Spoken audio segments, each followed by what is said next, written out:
Hey everybody, thanks for joining me again in the next chapter of my saga.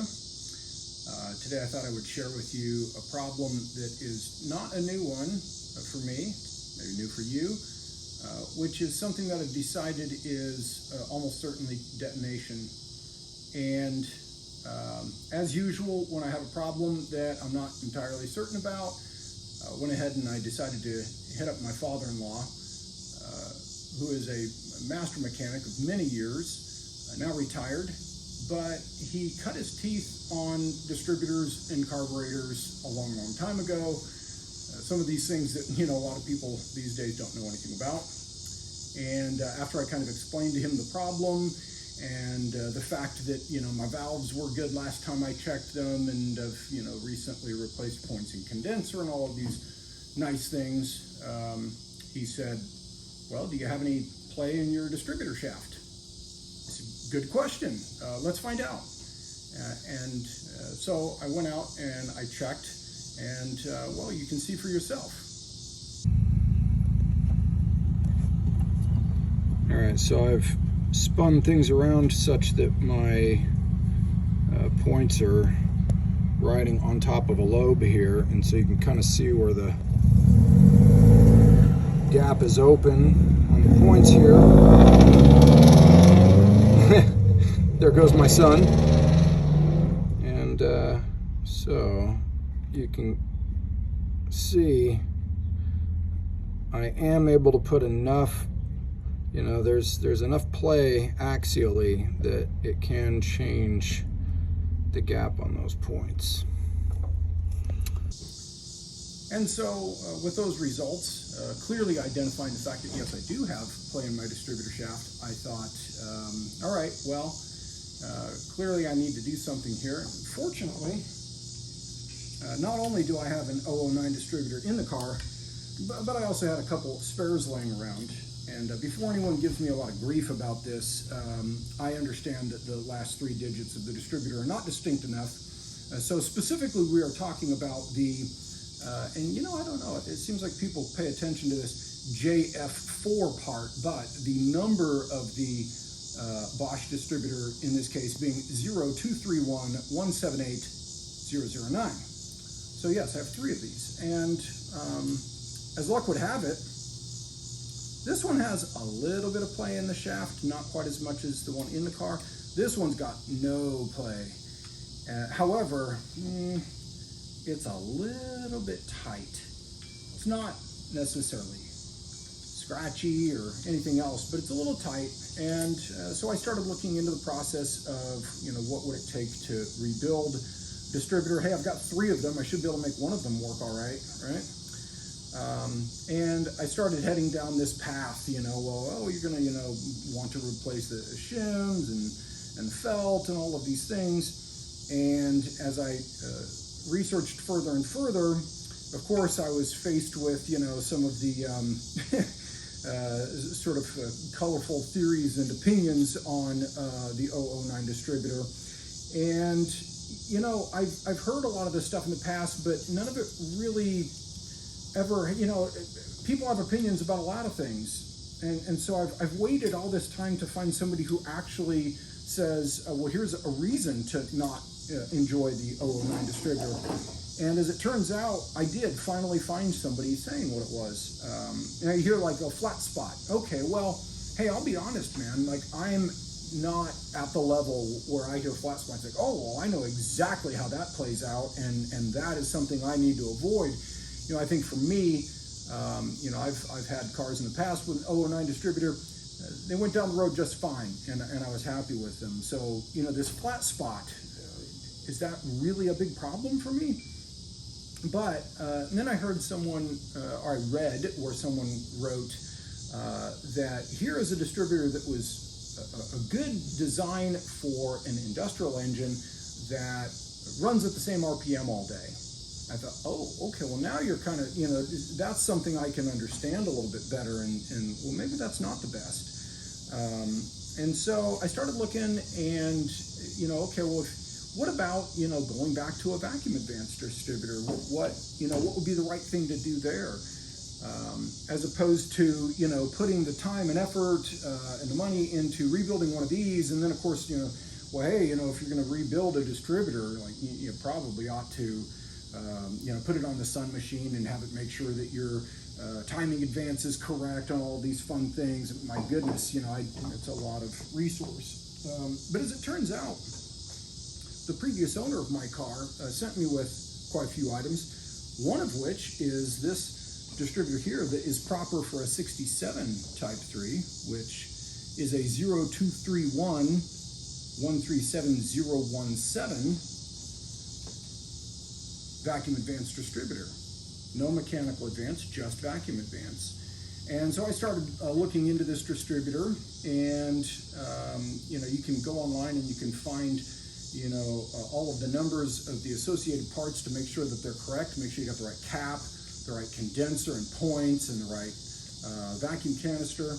And you know, boy, it would be really nice if you could just, you know, look at those numbers and then, oh, hey, sure, here's the number right here that tells me that this is correct. Well, that wasn't the case. So I was unable to find a number on the vacuum canister, but when I look in pictures, it does appear like it could very well be correct. You know, the condenser is basically just a capacitor. And, you know, your two important things, I think, really are just the length of your wire and how does it install into your distributor. If you notice, you know, this installs into this distributor very differently than an 009 does. You know, it's got this rubber plug coming in from the bottom of the distributor there. And so, my God, well, if it is wrong, like, you know, what's wrong about it? You know, I don't think that there is a lot of difference in, you know, the capacitance of the capacitor or anything like that. So I think probably that's correct. The points, kind of the same deal, man. Like there was no number really to check out on the points, but they're again very different than an 009, and they appear to fit correctly. So, you know, I'm pretty happy with that. I think those are, you know, probably good. I was able to check the rotor number and verify that that is correct, so that was really nice.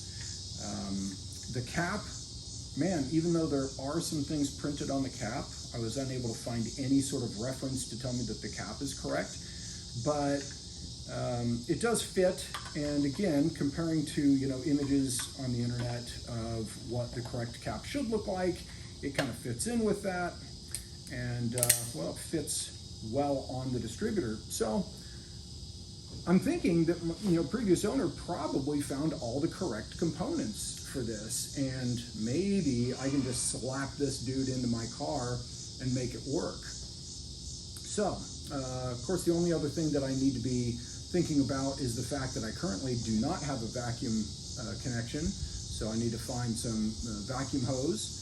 And, you know, as usual, this is one of these deals where, you know, the solution is, oh, hey, here's a solution that I can come up with without having to spend any money, all right? Because initially I thought to myself, well, shoot, I could just get one of these, you know, drop-in points eliminators, and probably that would kind of make the problem go away anyway, because, you know, the real issue with play in the distributor shaft is that it's affecting my points gap. Well, there is no points gap when you're just dealing with like the Hall effect, you know, points eliminator.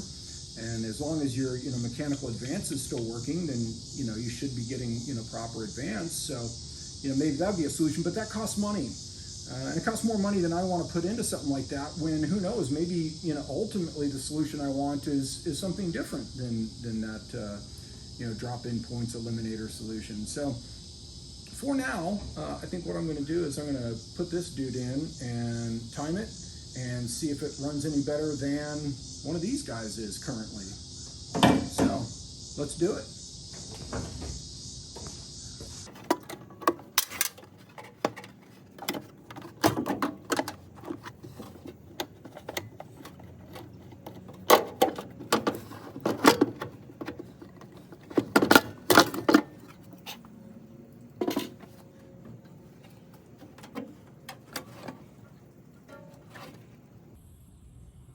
I may need to get a light before I'm going to be able to see that, but we're going to find that down there somewhere, I'm sure. And I'm going to go ahead and pull this cap. I have verified that the notch in the rim of the distributor, which is right where my finger is pointing, is indeed number 1 cylinder. So we'll just wind up winding this around until that lines up. And that way I know that when I pull this one out, put the other one in, that it should be lined up properly with top dead center, number 1 cylinder. So now that we're in the rough location where we belong, we'll just line up my mark here.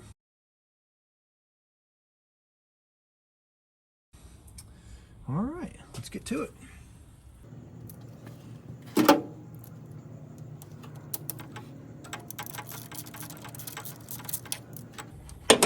Now, for anybody out there who hasn't already heard this very sound bit of advice,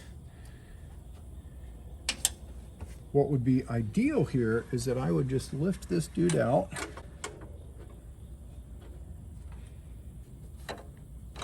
Give her a little bit of a twist, getting this everything to kind of line up right so it'll twist out is sometimes challenging. But what's perfect to do is, you get this distributor timed very well, and then you pull it out and you leave your distributor clamp in place so that when you put it back in later, if something goes wrong with your other distributor, you've just got this distributor here timed and ready to run, and you know that it works as is. So that I will not be able to do because I don't have 2 distributor clamps. I'm gonna have to change that at some point, but right now I do not have 2, so we will not be doing that.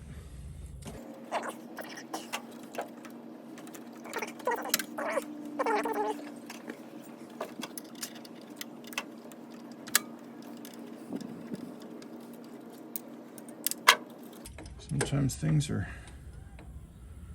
harder than you think that they should be based on your memory.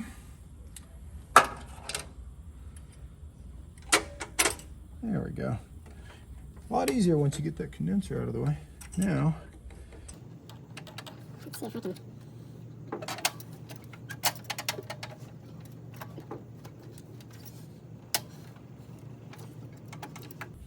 So I'll kind of share with you the issue here.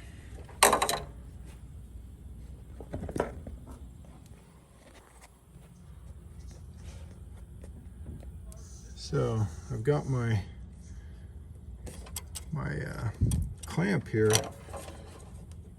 fully pulled out and twisted away from where it bolts down, but one of the differences on the Type 3 distributors is your clamp for keeping it in position once you set your timing comes out into here. It's got this long bar on it, and it's kind of challenging to get worked around this bar here that runs horizontally. So that's kind of the issue I'm running into right now, but we'll get her. So I've come to a conclusion, and I'll be interested if anyone believes that I am incorrect.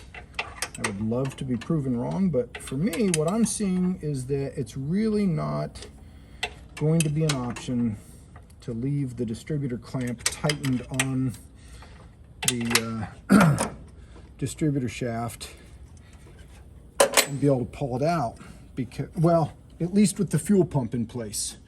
So pull this thing out and then I'll give you a better idea of exactly what I'm getting at here. There we go. Yeah, so when I twist far enough for this to get out from under the bar that it was underneath, this hits the fuel pump before I can get it far enough out to clear. So I had to loosen the clamp there. But you know, timing really isn't that big of a deal, especially if you're not broken down on the side of the road, which I'm not right now, thank God. So There. One distributor with play in the shaft, possibly going to be retired today. I think I'll clean this up as long as I've got it out, and put this guy in.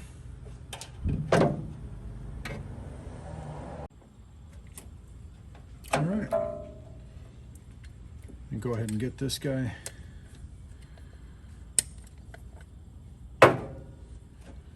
prepared. So it also has a notch in the cap. Just gonna spin that dude around there, pull that guy off, set my clamp back into position, and let's see, yeah, it's gonna be roughly in that region right there, and I can see that that should line up fairly well.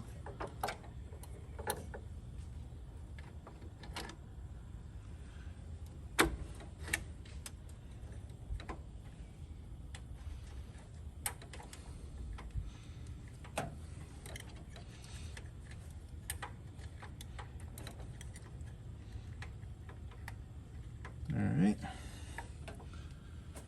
So I've got it into position. I can't twist my distributor shaft anymore, so it tells me it's locked into position pretty well.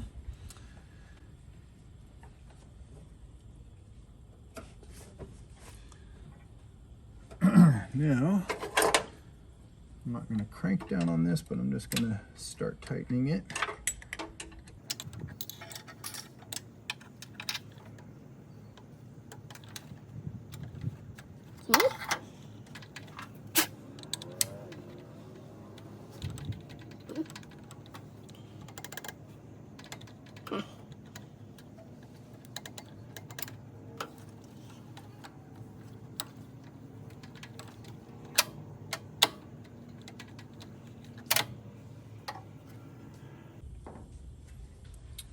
Okay, after doing a little inspecting, it appears as though my distributor gear, which is down in the crankcase, may be 180 degrees out, which is sort of a commonly discussed issue that happens. The Type 3 distributors, yeah, that feels a lot better. I thought it was locked when I first put it in, but it wasn't. Now it is. And so for anyone who doesn't already know, you know, these whatever dogs, you know, that stick down and fit into the distributor drive gear are off center, and so you kind of have to have those line up properly for that to fit. And Type 3s are 180 out from other motors, and so when this engine was built, certainly it was expecting an 009 distributor, which is what it had in it when I got it, and not this Type 3 distributor. So basically I'm just going to have to treat this, you know, as opposed to getting down in there and, you know, and trying to pull up the distributor drive gear and put it back into the right place, which I have no intention of getting into today. This is still proof of concept. I'll just go ahead and plumb it 180 degrees out, and should be fine. So, yeah, now that we've got that,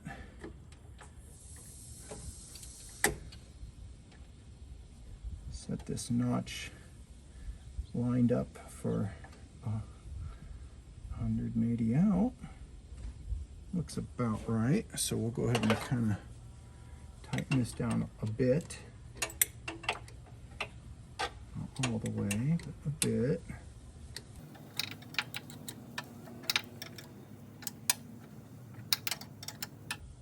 All right, probably tighter than it should be, but that's fine.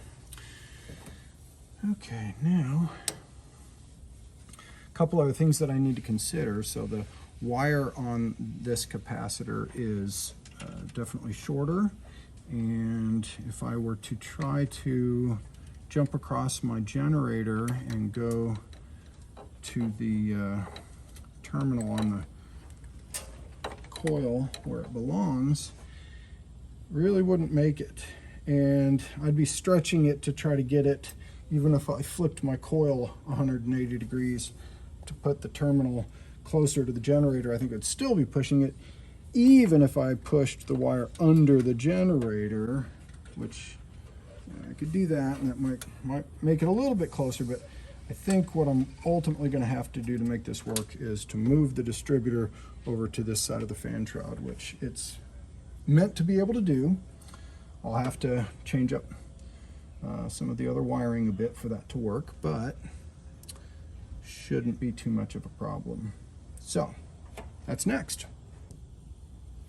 Okay, here's an opportunity to learn from my mistakes. I forgot to put the 13mm nut back on to the clamp here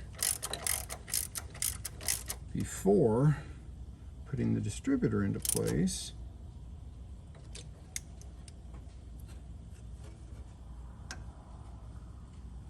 Because the vacuum canister makes it, well, impossible to get a socket from above. I might be able to wiggle a wrench into there somehow, but that's not really anything I'm looking forward to trying to do, so I didn't.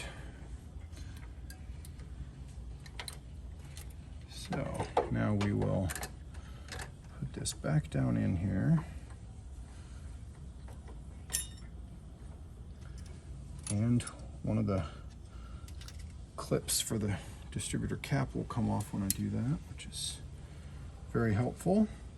Clip it back in.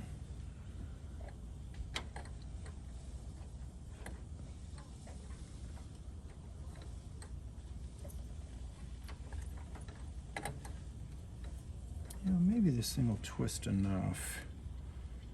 Maybe it'll twist enough. Let's see here. I don't know, kind of seems like it won't. I don't think I have clawfoot wrenches anymore. That would be useful here. Yeah, not really quite where it needs to be, but I think I'll still be able to tighten this. Oop, there we go.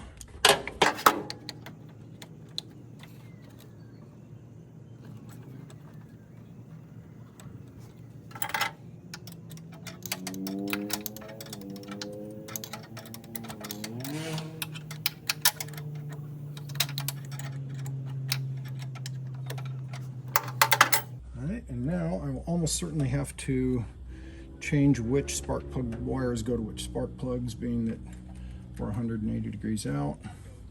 That's fine. And this is hard to do. All right, let's go ahead and get after this coil.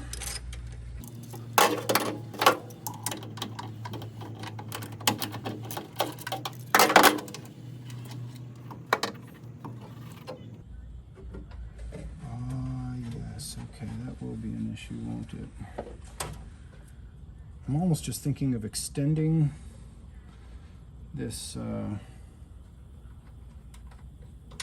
condenser wire. I wasn't thinking about the ignition wire that has to make it to the coil. I don't really want to mess with that right now, especially during proof of concept stuff. So let's just go back. And not move this.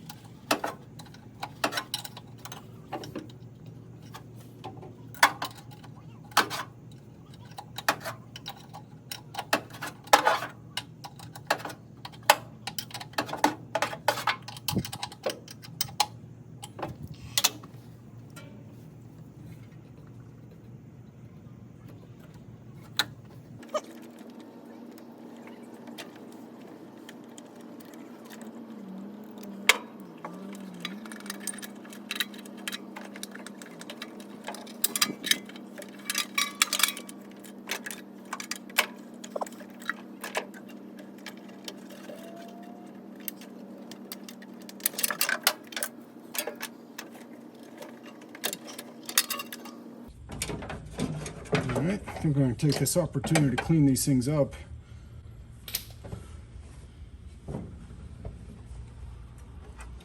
Go ahead and get this one too while we're at it.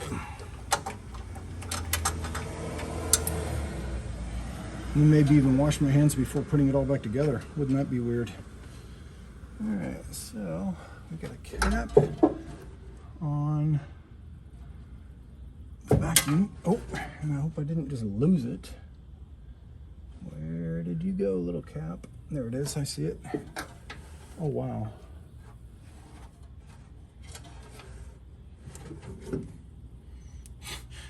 Didn't just pull off the cap, I also pulled off the barb that goes into the carburetor. That's awesome.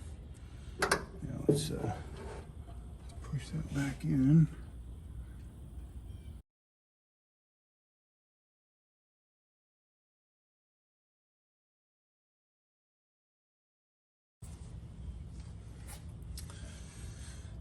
All right.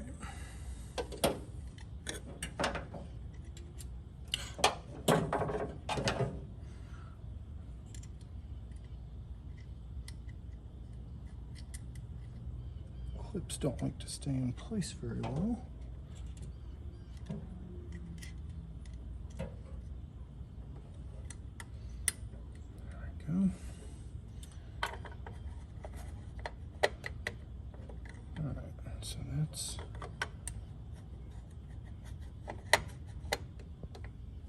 one. Boy, we're off. Okay.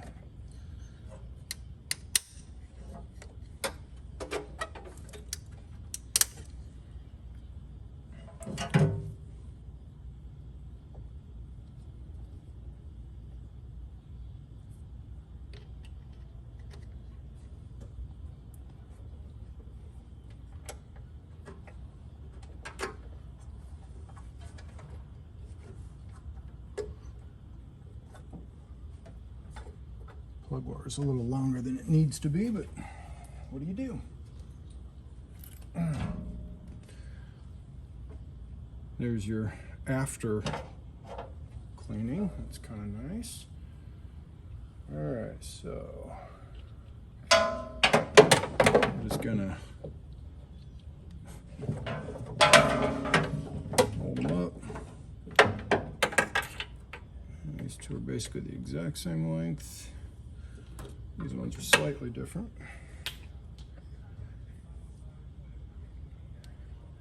All right, so this is 1. So as we go around clockwise, this will be 4. And that is my closest. So we'll just go ahead and install it first.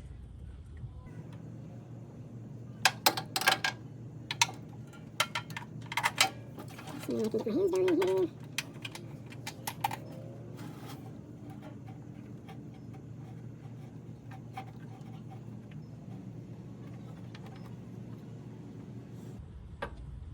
Now, go ahead and get number 3, because clockwise, 1, 4, 3, 2. So we'll get number 3 here, and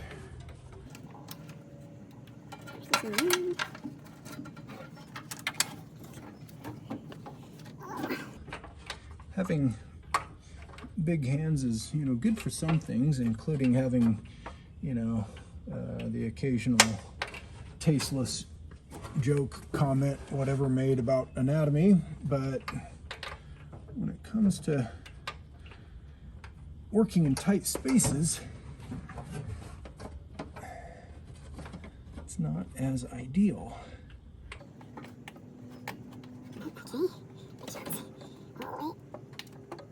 There we go. All right, and my this is another good thing to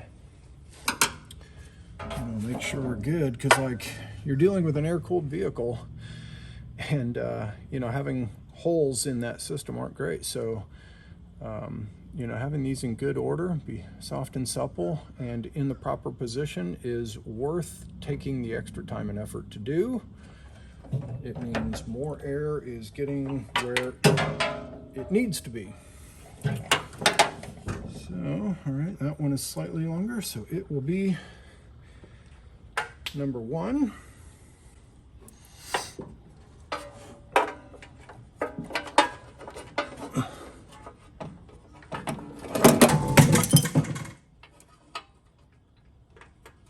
That wasn't quite the plan I had for that tool to do, but you know, sometimes things go differently than you plan. Let's face it, I really didn't have a plan. Yeah, so there's one. Okay, we'll clip that in. And one more.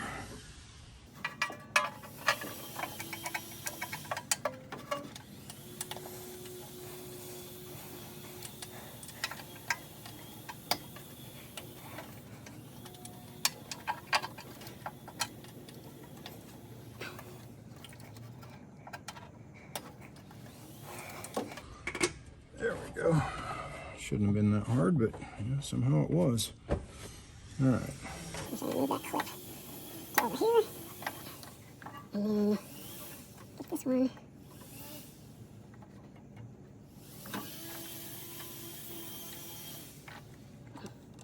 Get into position first. And that should be pretty good. All right, so that's all in position. And in order to set the timing,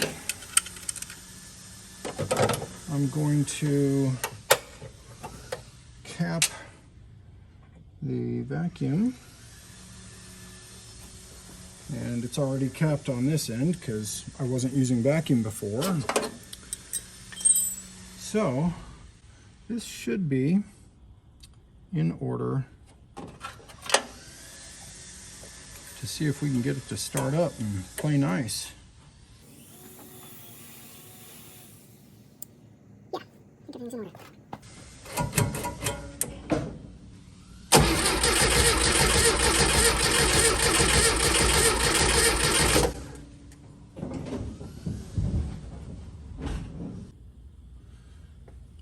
Okay, so you just saw the second attempt. After swapping my wires 180 degrees, I decided, well, maybe, you know, I just need to go back, you know, to the way it was on the old distributor, you know, go 180 out. That also failed, as you could see. So then I, off camera, unfortunately, pulled the cap and saw that I could just spin the shaft, you know, freely. And so obviously it was not locked into place sufficiently, and had to loosen the clamp that holds your, you know, timing position, the rotation of your distributor, and just kind of played with it a little bit, and then all of a sudden, chink, it just kind of fell into place. And so I just kind of had to play with it a little bit to get it to fully seat properly. And I believe that has happened now, so let's try again.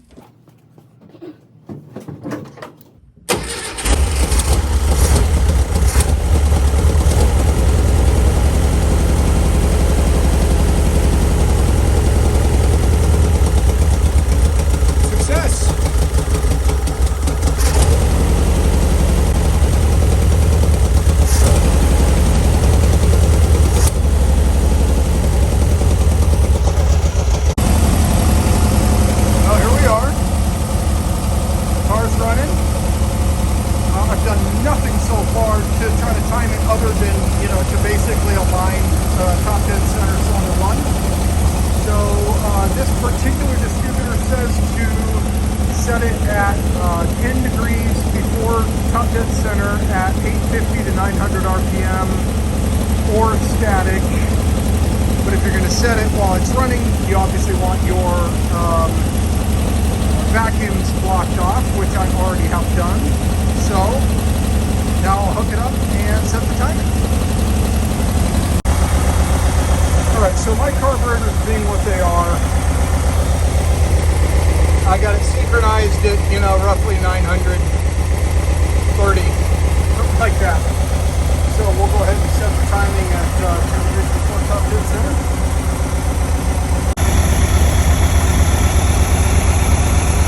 Done.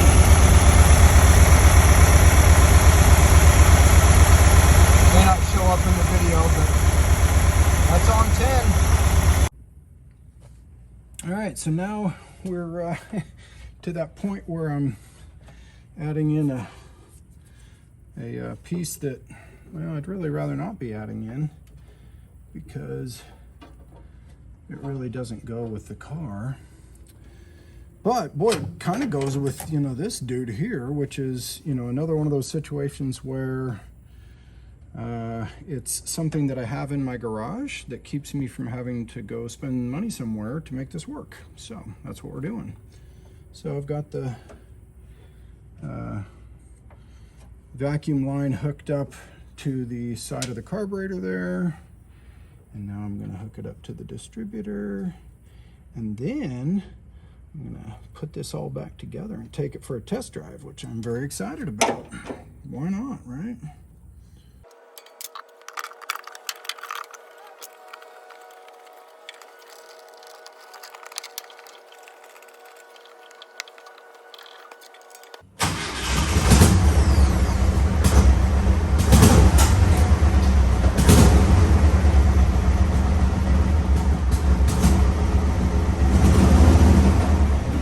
I can already tell it's not quite right, but we're going to go see what exactly not right feels like.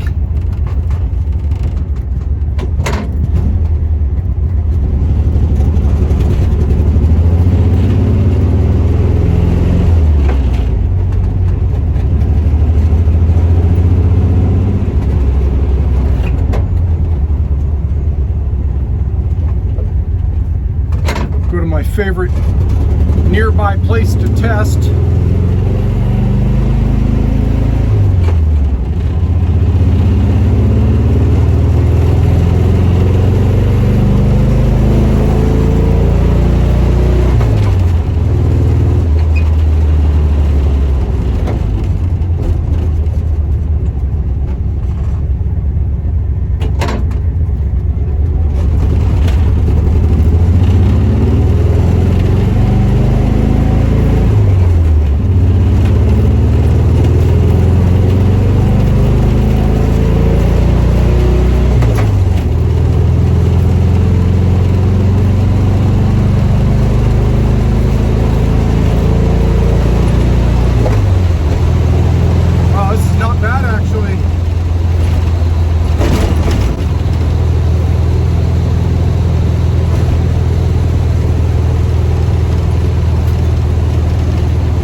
Pleased with this, really.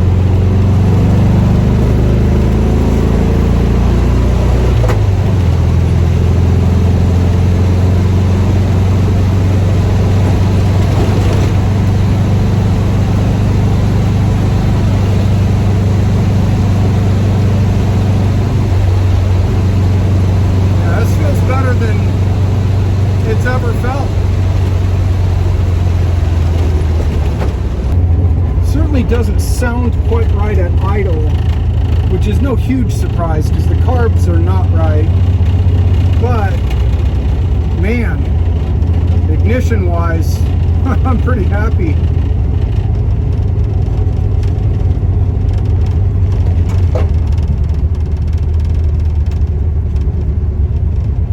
You know what I might do? Yeah, I'm just gonna keep going. Well, that seems to be it. I just did a little more tweaking. Got distributor timing set at 10 degrees before top dead center with no vacuum connected. Took her out for a test run and it is purring. Never heard it sound so good. This makes my day, makes my week. So, that's about that. Thanks for watching.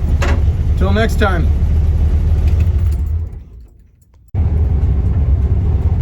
So another big benefit I'm realizing after changing out the distributor and getting everything set just right is my idle is a lot closer to where I'd like it to be. It's somewhere around 1,000 RPMs, not quite as low as they tell you to set it for a Type 3, but and it's just super consistent and quiet, and I am just loving it.